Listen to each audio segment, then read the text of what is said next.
আমলারা রাজনীতির কাছে জিম্মি না পুরো আমলাতন্ত্রের কাছে জিম্মি রাজনীতি, এই বিষয়টা আপনার কাছ থেকে বুঝতে চাই। না, এরকম প্রশ্নটা খুবই একটা বড় প্রশ্ন এবং আপনি যেভাবে উত্তর চান যে ইয়েস নোতে তো এটার অ্যান্সার দেওয়া যাবে না। কেউ কারো কাছে জিম্মি না, জিম্মি থাকার কথা না। কারণ আমাদের প্রত্যেকটা জিনিসে যে উনি উকিল সাহেব আছেন, আমাদের অ্যাডভোকেট সাহেব, সিনিয়র অ্যাডভোকেট, তো ওনারা জানেন যে আমাদের দেশে আইন আছে। এখন আইন অনুযায়ী যে যার অধিক্ষেত্রে কাজ করবে, সুতরাং কেউ কাউকে জিম্মি করার প্রশ্ন আসে না। কিন্তু আমরা দেখি যে মাঝে মাঝে এই রাজনীতিবিদরা এরকম বলেন যে আমরা আমলাদের হাতে বন্দি বা জিম্মি, এটা সংসদে আলোচনা হয়েছে।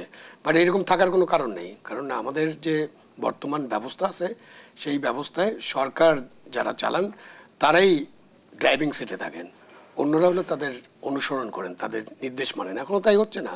এখন যে অন্তর্বর্তীকালীন সরকার আছে, তো অন্তর্বর্তীকালীন সরকারের নির্দেশে সব কিছু পরিচালিত হচ্ছে না, তাতে তো আমরা কোনো বাধা সৃষ্টি করতে পারছে না বা বাধা সৃষ্টি করার কোনো সুযোগ নাই। সে হচ্ছে প্রজাতন্ত্রের কর্মচারী, জনগণের ট্যাক্সের পয়সায় তার বেতন ভাতা হয়। সুতরাং তার দায়িত্ব হচ্ছে জনগণের কল্যাণে কাজ করে যাওয়া। সেটা সে কতটা করতে পারে না পারে এটা নিয়ে বিতর্ক থাকতে পারে, কতটা পরিবেশ দিলাম আর কতটা নিজে খারাপ হলাম। আমরা তো নিজেরাও খারাপ হতে পারি, আবার রাজনীতিবিদরা আমাদের খারাপ কাজে লিপ্ত করতে পারে বা সরকারের একটা চাপ থাকতে পারে, ওই চাপের মুখে অনেকেই ভেঙে পড়েন।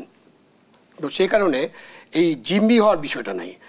এটা সত্য যে আমাদের দেশে যে আমরা ইন্ডিপেন্ডেন্ট সিভিল সার্ভিস, আমি বারবার বলি, independent judiciary, independent police service এবং আমাদের যে সাংবিধানিক প্রতিষ্ঠানগুলো আছে তাদের যে ইন্ডিপেন্ডেন্স, এটা আমরা রাখতে পারিনি, করতে পারিনি, ইচ্ছা করে করিনি অথবা করতে ব্যর্থ হয়েছি। এবং আমরা তো দেখেছি নির্বাচিত সরকার দেখেছি, অনির্বাচিত সরকার দেখেছি, সামরিক শাসন দেখেছি, কেউই আমরা এগুলোকে করতে পারি নাই। তো সেগুলো করতে হবে, সেগুলোই সংস্কারের প্রধান ইস্যু হওয়া উচিত। এবারও কিন্তু সংস্কারের প্রধান ইস্যু এনসিসির একটা গঠনের একটা প্রস্তাব ছিল, কিন্তু এখনো কিন্তু রাজনৈতিক দলগুলো ঐক্যমতে পৌঁছাতে পারেনি। সেইটা তো আপনি ন্যাশনাল যে কাউন্সিল করবেন, সেই কাউন্সিলের ব্যাপারে রাজনৈতিক দলের তো ঐক্যমতে পৌঁছতে হবে। আপনি কি ধরনের কাউন্সিল করবেন, তার কি ক্ষমতা থাকবে, কি প্রস্তাব করছেন, অবশ্যই এটা নিয়ে আলাপ আলোচনা হতে হবে। তো আপনি অনেক সংস্কার আছে, কয়েকটা সংস্কার নিয়ে আলোচনা হয়, বাট অনেক সংস্কার নিয়ে তো আলোচনাই হয় না। আপনি শিক্ষার কোনো সংস্কারই তো নাই, স্বাস্থ্যক্ষেত্রে কোনো সংস্কার নিয়ে আলোচনা হয়নি, আপনি আইন সংস্কারের তো কোনো আলোচনাই হচ্ছে না দেশে, তাই না? কিছু কিছু আইন সংশোধন হচ্ছে অবশ্যই।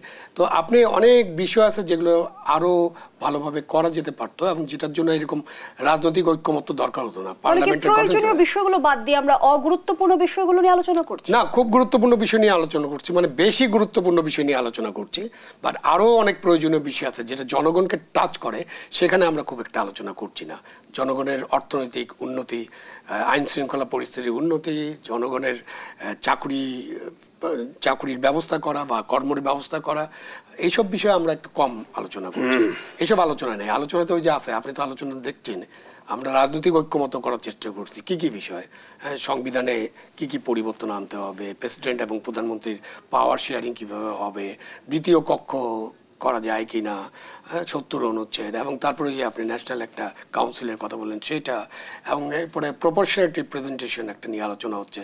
তো এই সবগুলো আলোচনায় কিন্তু মূলত রাষ্ট্র কাঠামো এবং রাজনীতির সাথে সম্পর্কিত। কারণ একটা সরকার কিন্তু এই রাষ্ট্র পরিচালনার পাশাপাশি জনগণের অনেক কাজ করতে হয়, রেগুলার অনেক কাজ আছে, সেই কাজগুলোতে তো মনোযোগী হতে হবে। তো এখন ধরেন ইউনূস সাহেবের সরকার যেহেতু রাজনৈতিক আলাপ আলোচনায় এত ব্যস্ত থাকছেন বা রাখা হচ্ছে তাদেরকে, তারা হয়তো অন্য কাজে তো গুরুত্ব দিতে পারছেন না। এই যে এনবিআরে একটা অচল অবস্থা চলছে গত কতদিন যাবৎ, আজকে তো টোটাল শাটডাউন এবং আজকেও একটা আলোচনা হবে। তো এই যে আলোচনা এবং টোটাল শাটডাউন মানে কি, 2,500 কোটি টাকা আপনার রাজস্ব আয় হওয়ার কথা প্রতিদিন, সেটা বন্ধ হচ্ছে। হয়তো এটা আদায় হবে, কিন্তু এটার জন্য যে ব্যবসায়ীরা যে তাদের মাল খালাস না হওয়ার জন্য তাদেরকে যে টাকা ওখানে গুনতে হবে, কারণ আপনার বন্দর তো ছাড় দেবে না। তো এই যে টাকাটা তাদের নষ্ট হবে এবং টাকাটা তারা যে জিনিসপত্র ঠিকমতো আনতে পারলেন না, তার যে ব্যয় বেড়ে গেল, সেটাকে তো জনগণের উপর দিয়ে যাবে। তো জনগণের মঙ্গল চিন্তা করে তো এই বিষয়গুলোতে খুব দ্রুত নেগোসিয়েশনটা কমপ্লিট করতে হবে। আপনি একটা ব্যক্তির ব্যাপারে এখন পর্যন্ত গত 70-80 বছরে এনবিআর এর চেয়ারম্যান সরাইতে হবে, এই আন্দোলন কখনো হয়নি।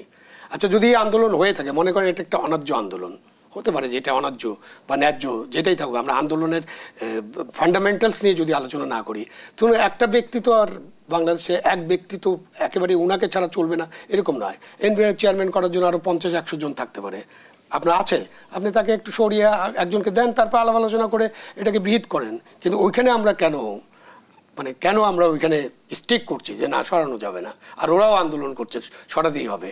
আপনি যেখানে কাজ করবেন সেখানকার যে স্টেক হোল্ডার বা যাদের সাথে কাজ করবেন তাদের যদি আপনার প্রতি কোনো আস্থা না থাকে আপনি তো ওখানে কাজ করতে পারবেন না। নিজের থেকে ব্যক্তি হিসেবেও সরে যেতে পারেন, তাহলে তো সমস্যার সমাধান আপাতত একটা হয়। জি, ধন্যবাদ জানাচ্ছি।